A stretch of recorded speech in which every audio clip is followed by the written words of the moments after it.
Hey guys, it is Josh, and we're back today to do a sort of hodgepodge demo of a bunch of different things. So ultimately, this is sort of like my homebrew world. It's a mixture of ideas, little things. So essentially, it's not just a strictly high fantasy. It's not, any particular system. It's sort of a hodgepodge of whatever I feel like playing. I'll just throw things in there and then develop them as they go. So ultimately, one of the big things is deciding on what kinds of systems will tell what kinds of stories. So ultimately, we've played 5th edition in this world, or we're currently playing an evil campaign somewhere down here. So that's a very interesting sort of mindset. So they're pretty much about to break out of the Underdark and start conquering the continent here, which will provide obviously a few little plot hooks for later on. We've also tried Fate Accelerated, or at least I've ran Fate Accelerated for sort of public groups and everything like that. That tends to take on a little bit more of a pulpy, heroic sort of thing. So ultimately that sort of stays in the main part of the continent that we've sort of started fleshing out. Again, it's mostly pretty light stuff. Like, we're not going too hard on like world building here. It is very much just starting very, very small and then slowly developing out. So we'll sort of do a bit of moving around with each of these here, but the main thing is, in this world, the world of Parsht, essentially the background is that the world was saved by 12 heroes of the realm. They're champions, they're the goodest of the good, and ultimately they've swept the lands and conquered every dark force, or basically anyone who stood in their way. Now obviously with the 5th edition sort of thing, we're asking we're exploring the theme of, are the good guys always the good guys, or is it a matter of perspective? So that really starts to play around with, okay, like is the good versus evil dichotomy accurate? Can you be in the middle in an alignment based game? But ultimately, with this particular sort of outcrop of ideas, I've really obviously started reading up a lot on Runequest and been inspired by a lot of the games and movies that I've sort of started watching or have watched in the past. So for tonight, we're going to create a character using the basic Roleplaying Quickstart, and we're going to explore this little upper aisle here. And I say explore because I've just written down a couple of names on here and just like a snapshot of what these places might be. So I could literally just on the spot just type in Harrier, Plain of Whirlpools. Harrier, Plain of Whirlpools. Suddenly now we have a place that where I've just put it on the map, and suddenly if people run into there, we know that this is an area of high turbulence in the water. So we're going to leave that there because why the hell not? But this little red dot here indicates where our character is born. Jazmar, the Jeweled Cities of the Seas. I currently know nothing about it, and that's why we've got the quick start here. So we're going to start with the identity of the character. So when we go along to identity, we know that we're going to have a few things to decide. So particularly, the first one is, what kind of campaign are we playing and what kind of species and distinguishing sort of characteristics are we going to deal with? So for most of my games, I tend to enjoy a human-based society, or at least human-centric. So ultimately, we are going to have basically our culture, or I don't even think there is a species on the BRP sheet, but ultimately, we're going to call our culture Jazmarian. What does Jazmarian mean? We're going to take a stab based on what I've written down here. Jeweled Cities of the Seas. We're going to say it's a profitable very very artistically represented culture that is almost like a pseudo-Mediterranean. I would imagine lots of jewels, lots of embroidery, lots of very I would imagine like dyed cloth and things like that. Very extravagant. So our Jazmarian person, we're going to roll some dice to get some answers here. So for starters, when I run a solo game, I will start with almost nothing and I'll just use a D6. And the reason I do that is mostly for simplicity. I'll just start with a D6, and what the 6 sides will represent, one is essentially a no and situation. So if I ask, say for example, is Herrera the plane of whirlpools a magical area? And I roll a no and, then I know, okay, it's naturally forming, and I've got to add some further detail to either explain what's going on there. So it could be particular rock areas or whatever that's causing this jet of water. Obviously, 2 is just a flat no. 3 is a no but, so it's usually something that can give me extra details. 4 is yes but, 5 is yes, and 6 is yes and. So the reason why I'm going to do this is essentially we are going to ask some questions of the character and of the culture at the same time. So for starters, am I a man, woman, or something in between? So let's go with, am I a man? No. And. So no and for this situation, I'm probably a woman. Am I a woman? Yes. So we know our gender. So female. Let's call her Zasha. And my name is Josh. We'll do a 50-50. 1 to 3 is left. 4 to 6 is right. Am I left or right-handed? I'm left-handed. Height and weight, we'll just go average for now. Let's just do AVE and AVE. Profession, we'll say that she is, let's use the dice again. She is a scribe. No, she's not. Is she a sailor? Yes. So already, very quickly, we are coming together with certain things. Now let's get into actually rolling and doing some characteristics from the quick start itself. So we're going to roll a d4 because we're basically determining our characteristics. So we rolled a 2, which means we have 16, 16, 15, 13, 13, 12, 10. So for this particular scenario, I'm just going to pop them in straight as is. We're going to say that that is basically the spread of her results, which will mean that she's got quite a few things going on. 2 16s, 15, 2 13s, 12 and a 10. Now, for this particular game, education, which is usually used in a lot of modern settings, I won't be using. And so this is part of the reason why I picked BRP for this particular demonstration, is that you can pick and choose what you want to use. So ultimately, we've got our starting characteristics. In order to move forward, we times these by 5. Now, I won't do that just now because we've got a lot of things to cover. But ultimately, we know that we are born of a sailor profession. So whether that's my parents are sailors or I've grown up along the seas.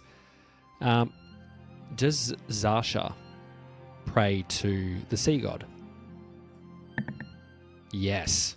Okay. So she prays to the sea god, and does she have multiple gods? No. So she prays to the sea god, and she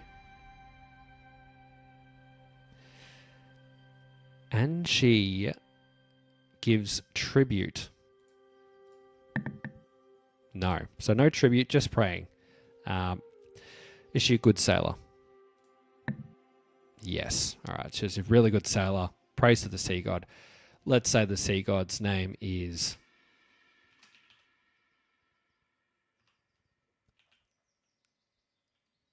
Valmek. Valmek, the sea god.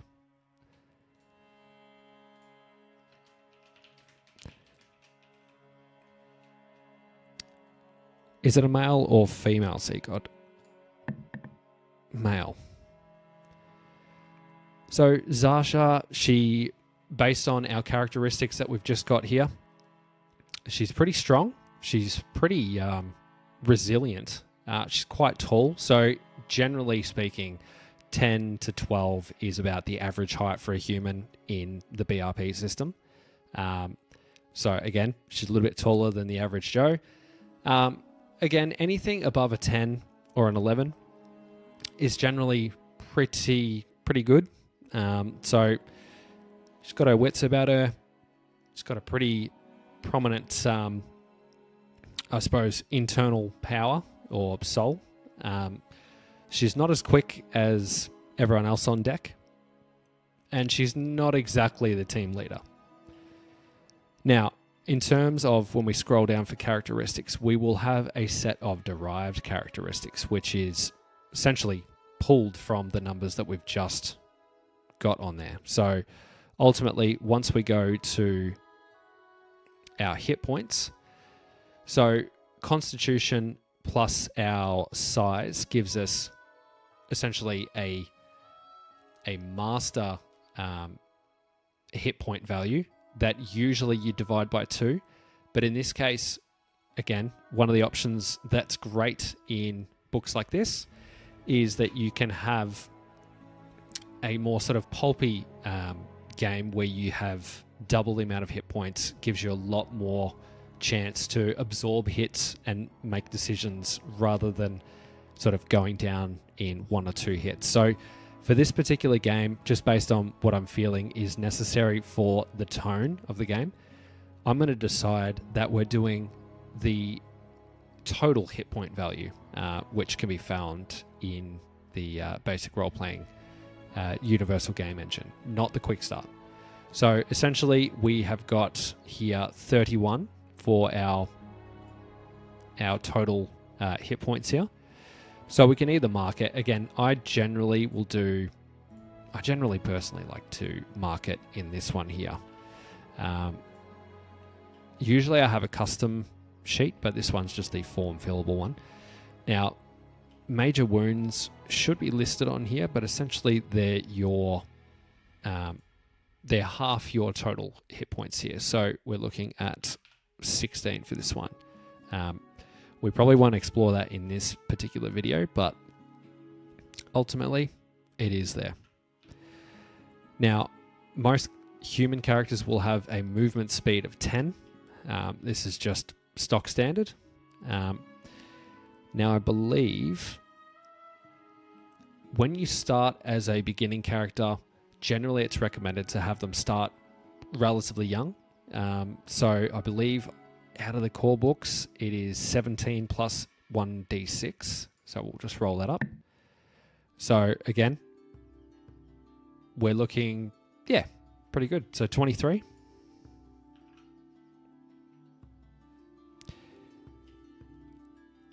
And we've got our hit points, our power points. Again, this will definitely be a game that will have some level of magic, whether that's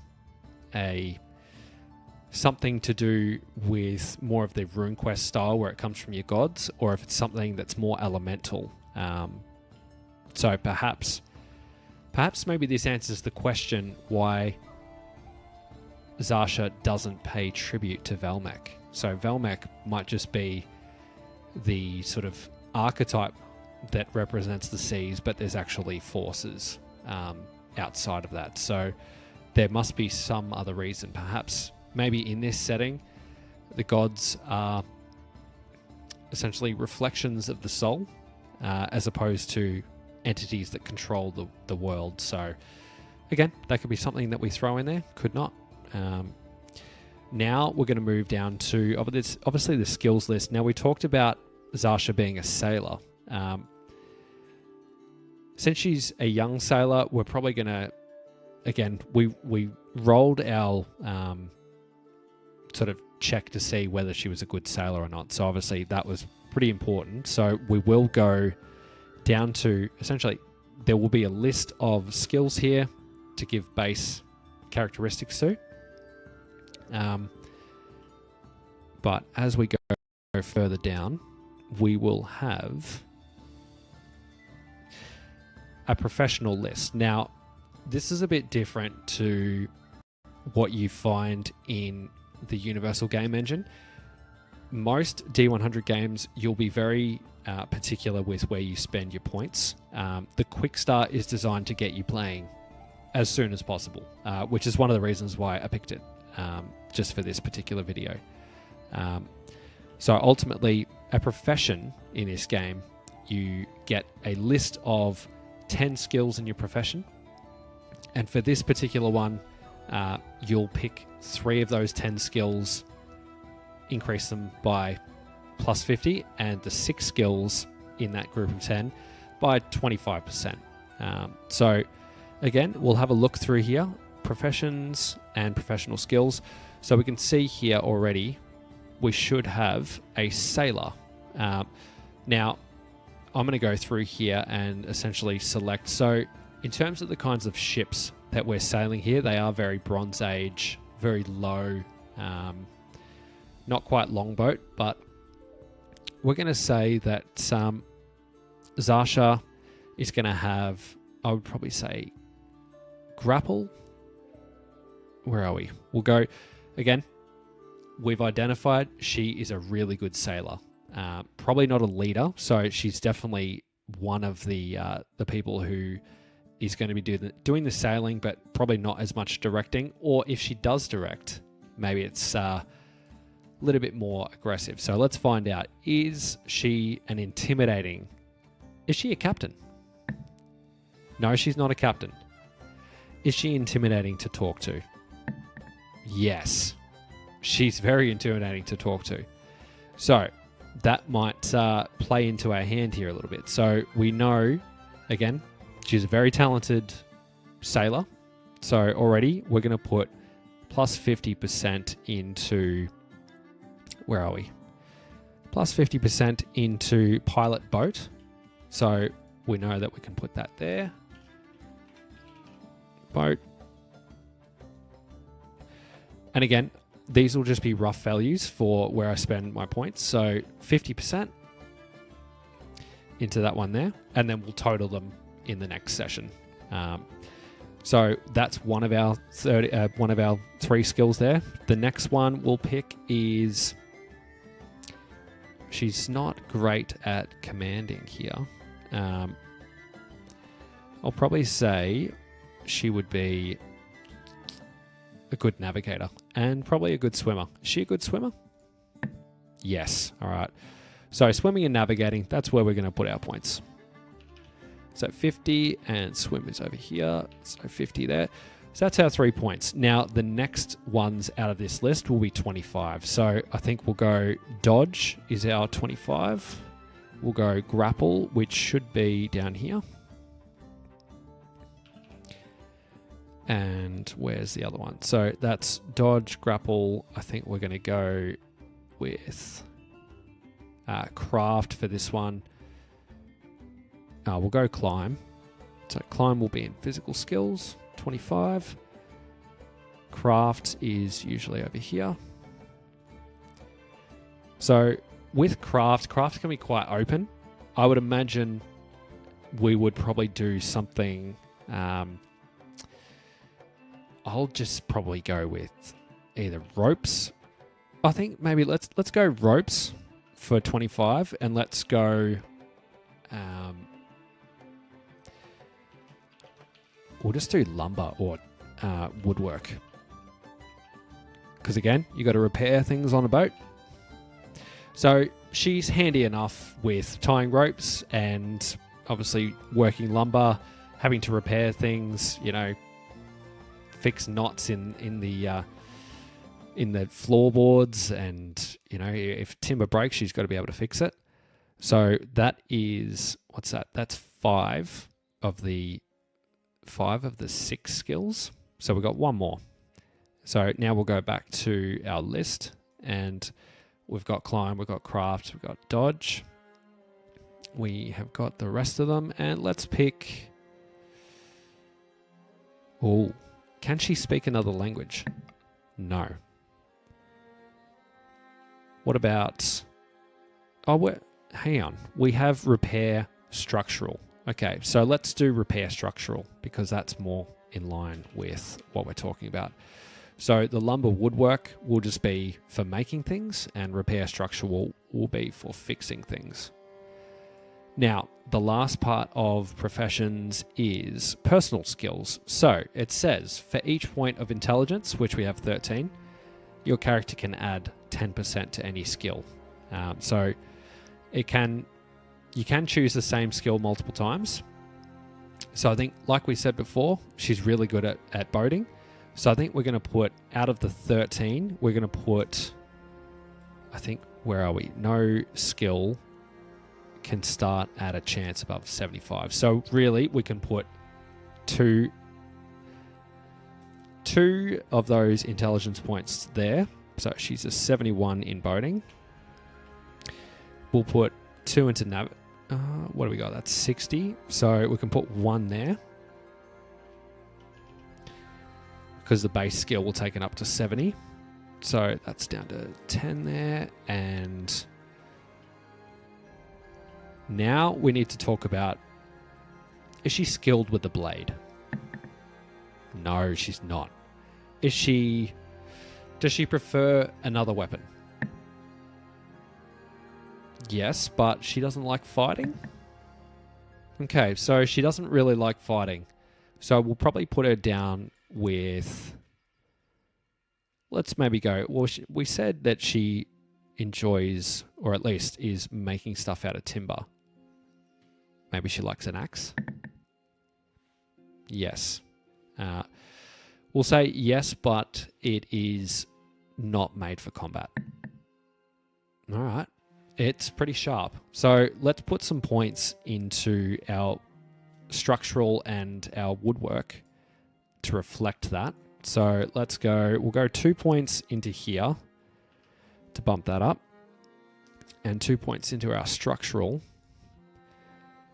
Maybe she's more of a ship hand, if that's the case. So she's got the skills, obviously, to sail, but let's go sailor / ship hand.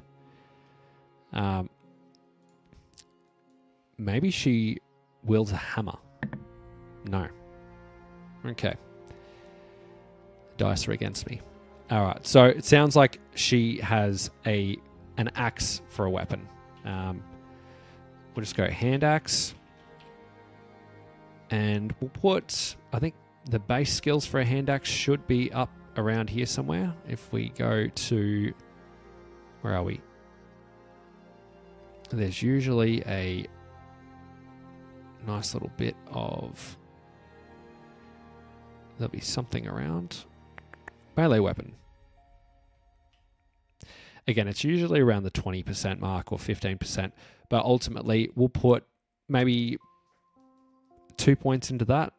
So that leaves us with 6 left. So that's 20 for our hand axe. And we're probably going to put some into structural as well. So I might put 1 into structural. So we've got 5 points remaining. Now, this is where we need to start thinking about rounding the character out a little bit more. So we want to dive into what else she might be useful at doing. So again, we'll ask some questions about her using the oracle that I've sort of been using. So when we talk about her intimidating nature, is she good at trading? She's pretty good at trading, all right? So is it the kind of thing that she's an aggressive shouter?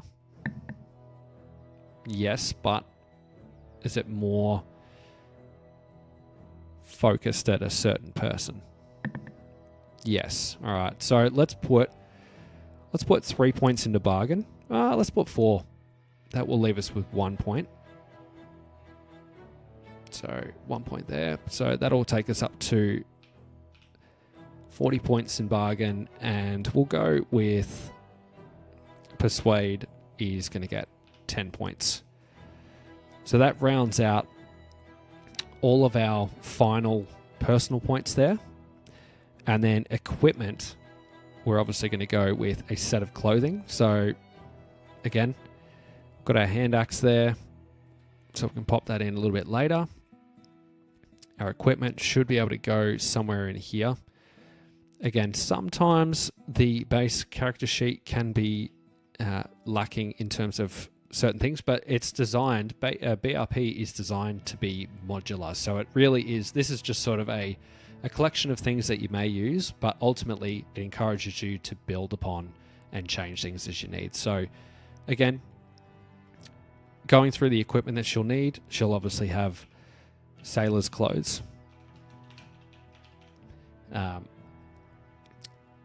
In terms of pocket money, the BRP system comes with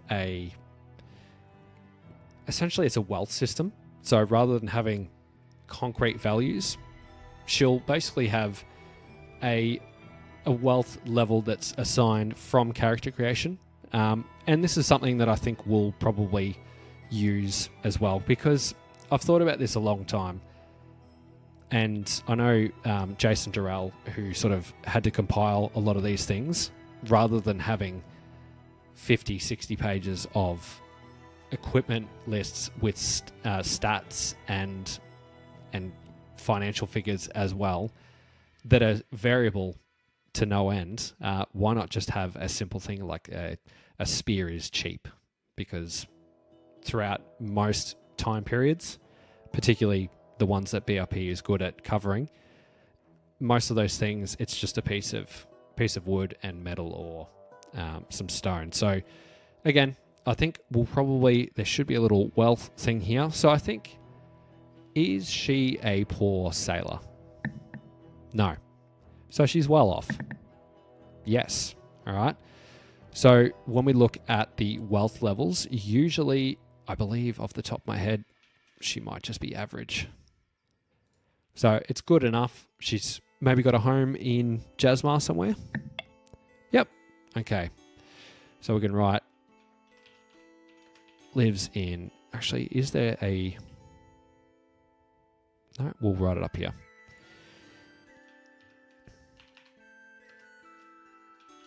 Lives in Jazmar. Does she have family? No family. Oh, okay. We're going to introduce something very spicy. So, we've established she doesn't have any family left. Were her family swept away at sea? Yes. It's a yes, but though. Yes, but she couldn't save them. We'll take it as a yes. So, we've got a very interesting development here. So, Zasha is a sailor / ship hand, probably out of trauma here. So, we'll say, what is it, mother, father, does she, or did she have any siblings? Yes. All right, yeah, so yes, and probably multiple siblings. So, we'll say her entire family died at sea. We might have to go to the next line.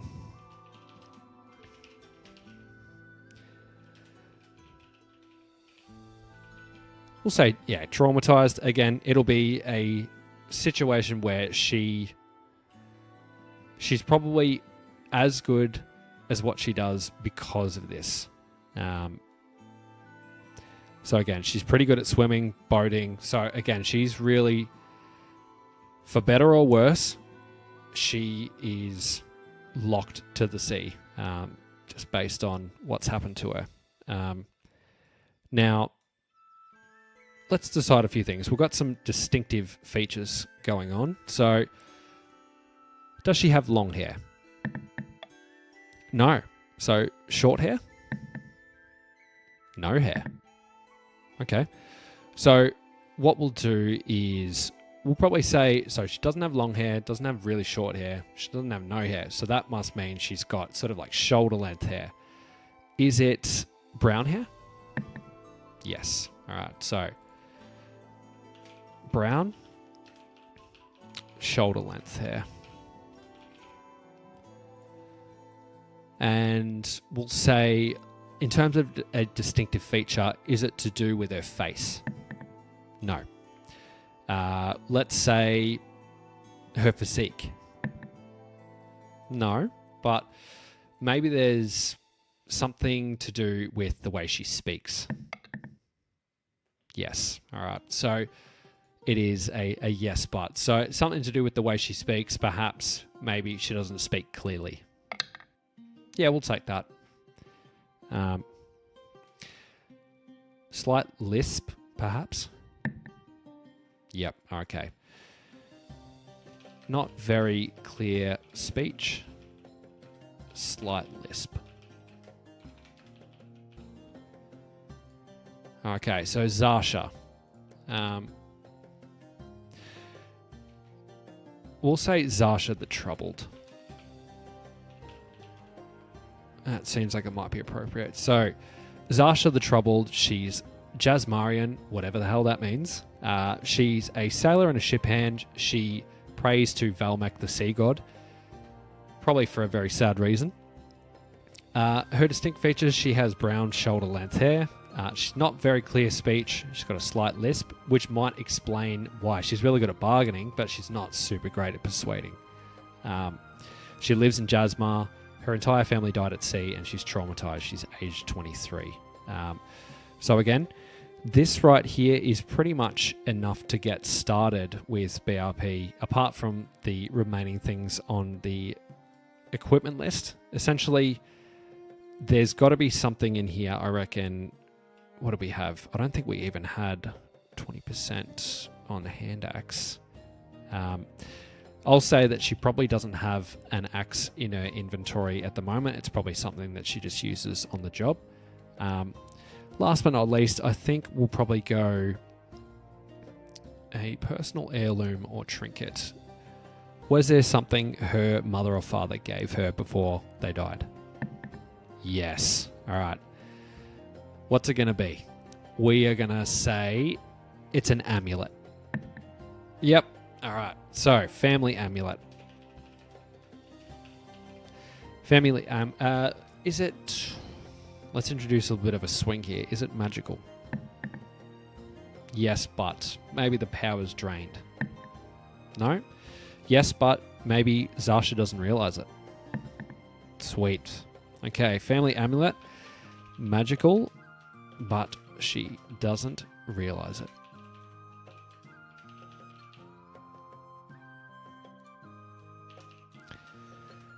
She's got a water skin, some rations. She probably works alongside a crew. Does she have any friends in the crew? No.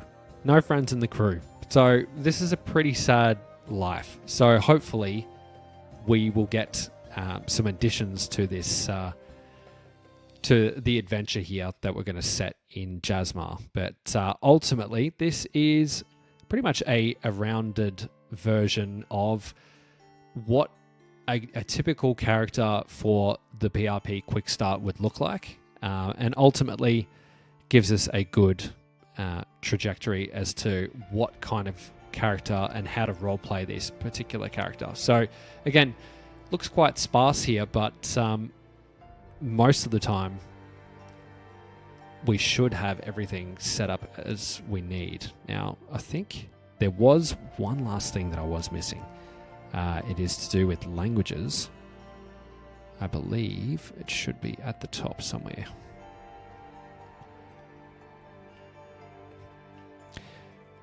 Look, ultimately, I believe the languages get a plus 40% if I'm not wrong. But hey, that gives us enough to roll with. So this will close out the video, but ultimately we have, in a relatively short amount of time, we've come up with a character. We've started to develop. Again, Jazmar was just a name on the screen. I haven't given any other thought to it besides saying that it's the Jeweled Cities of the Sea. The region itself is obviously slowly getting developed. We came up with Herrera, the Plain of Whirlpools. Perhaps that's maybe where Zasha's parents perished, and perhaps that's why we came up with it. But ultimately, this gives us a starting character that could be very easy to jump into. We've already identified a few things. We could probably even pull some passions out of here, which is an optional system for basic role-playing, or some personality traits, which would come in handy. But ultimately, this would give us plenty to go on with, and we could start basically role-playing straight away. So anyway, guys, that's the video. It's basically a brief demonstration of Owlbear Rodeo and talking about the BRP Quickstart, how easy it is to make a character, and a little bit about how I start, or at least how I started to solo roleplay using the D6 Oracle, just asking questions, yes and, yes but, no and, no but. So yeah, hopefully I might do another one of these, but yeah, let me know if you enjoyed it, and yeah, we'll talk soon another time. All right, peace out.